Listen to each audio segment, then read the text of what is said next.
On Christmas Eve in 1945, a small house near the town of Fayetteville burned to the ground. 5 children vanished. No bones, no ashes. Only odd details remained, and the closer you look, the less it seems like an accident. This is the story of the Sodder family, a story where the flames died out, but the questions never did. George Sodder was an Italian immigrant, stubborn, tireless, a man who built his life hauling coal. His wife Jenny was quiet and attentive, the kind of mother who remembered which child loved cinnamon and which refused to drink milk with foam. Their home stood 3 kilometers north of Fayetteville, West Virginia. They had 10 children. The older ones worked alongside their father, while the younger ones memorized poems for the Christmas pageant and waited for gifts. The town saw the Sodders as a respected middle-class family. But George had a sharp tongue and firm opinions, especially about politics. He spoke harshly of Mussolini, and not everyone in the local Italian community liked that. Arguments, threats, the sort of thing you shrug off until it stops being trivial. On December 24, 1945, the eldest daughter Marion brought home gifts from the store where she worked. The younger one, Maurice, Martha, Louis, Jenny, and Betty, begged their mother not to turn off the lights. "Just a little longer. Let us play." Jenny agreed, reminding the 2 boys to feed the cows and lock up the chicken coop before bed. The older sons, John and George Jr., were already up in the attic. 2-year-old Sylvia slept downstairs beside her parents. By midnight, the house had gone quiet, but the night was only beginning. The first awakening, a phone ringing in George's office. A woman's voice asks for someone Jenny doesn't know. Party noise buzzing in the background. She hangs up, notices. Lights downstairs still on, curtains open, door unlocked. She fixes it all and goes back to bed. Half an hour later, the second awakening. A dull thud on the roof, like something falling and sliding off.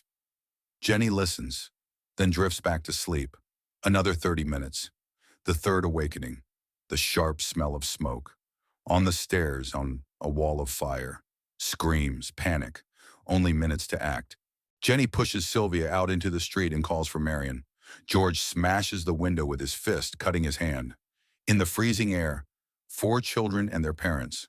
But 5 are still upstairs, trapped behind the wall of fire. The plan is simple. Prop a ladder to the second-floor window. But it's suddenly missing. George rushes to his trucks. To back one up to the wall, climb on the hood, break the window. Both, perfectly fine yesterday, won't start. Marion runs to the neighbors to call the fire department. No connection. Another neighbor tries from a roadside cafe. Also nothing. Only when he drives to town himself can he reach the volunteer brigade. The house burns down in 45 minutes. Firefighters arrive only closer to 8 in the morning. Too late. Too little. When the ashes cooled, nothing was found in the ruins. No remains of the 5 children, no charred bones, no teeth. Officially, the fire was blamed on faulty wiring. But that night, Jenny remembered, the Christmas lights on the house and the lamps on the first floor stayed on. The phone line, as it would later turn out, wasn't burned. It had been cut. A ladder was found tossed into a nearby ravine about 80 feet from the house.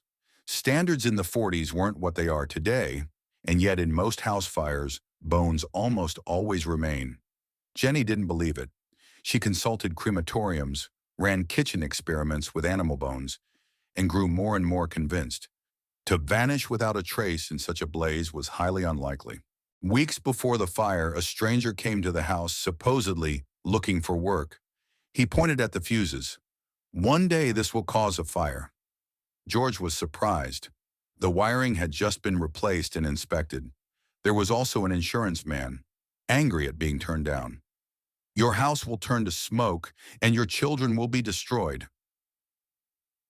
Words that sound insane until reality fits them too well. A telephone repairman later said a wire had been cut high up. Hardly an accident. The ladder disappears that very night and is later found far from the house. 2 trucks, both mysteriously dead at once.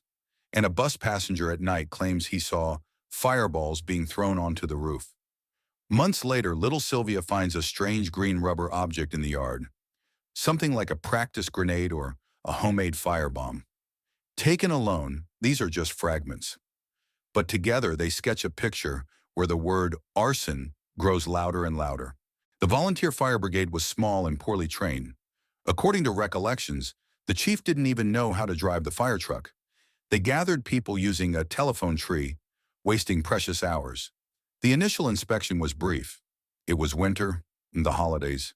The family was asked not to disturb the site, but in their despair, the Sodders quickly leveled the ground to prepare a memorial garden. The official version stated that the children perished in the fire, but hard evidence to confirm this was almost non-existent. In 1949, the Sodders secured permission for a new excavation. Several vertebrae were found and sent to the Smithsonian Institution. The verdict: the bones belonged to a teenager older than the Sodder children, likely mixed into the soil long before the fire. The harsh conclusion: there are no confirmed remains of the 5 children. And this brings back the most painful question: if they didn't burn, where are they? On the site of the house, Jenny plants a neat memorial garden, as if trying to tame the emptiness. By the roadside appears a huge billboard, 5 children's faces and a reward offer. It will stand for 4 decades, becoming a local legend and a silent accusation of negligence and indifference. The family replies to every letter, follows every lead. The belief that the children are alive becomes their purpose, their price, their way of life. In 1968, 23 years after the fire, a letter with no return address arrives in the Sodders' mailbox. Inside, a photograph of a young man. A strong gaze, sharp cheekbones, the nose, exactly like Louis, the family says. On the back, a meaningless, seemingly coded note. Louis Sodder. I love brother Frankie. Boys a 9, 0, 1, 3, 2, or 35. The postmark, Kentucky. George hires a private investigator. He goes to the ghost address and disappears from the family's life, as if dissolving along with their hope. No report, no explanation. Only a new spiral of questions. If the photo is real, who sent it and why? Who is brother Frankie? And above all, is Louis still alive? There are countless hypotheses.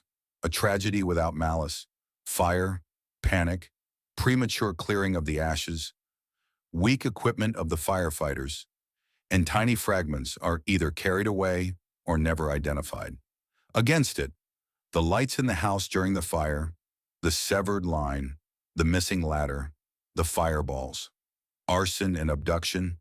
The line is cut, the ladder is removed, the vehicles are deliberately disabled, the children taken away in a hurry. Motive? Feud, money, revenge for the father's political views. Against it, no clear chain of how the intruders entered the house and led 5 children out unnoticed.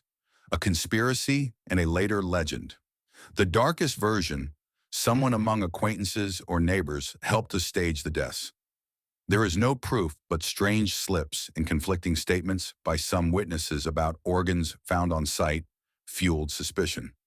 The truth stubbornly slips away. We see the outlines but not the face. George and Jenny Sodder passed away without ever learning the truth. The billboard came down. The memorial garden grew over. The last surviving child, little Sylvia back then, kept saying to the end of her days, "I don't believe they died in that house." 5 names: Maurice, Martha, Louis, Jenny, Betty. 5 shadows on the Christmas glass. 5 questions America never answered. If this had happened near you, would you believe in the faulty wiring story, which sounds more convincing to you? A tragic accident or a carefully planned abduction? Share in the comments which version you believe.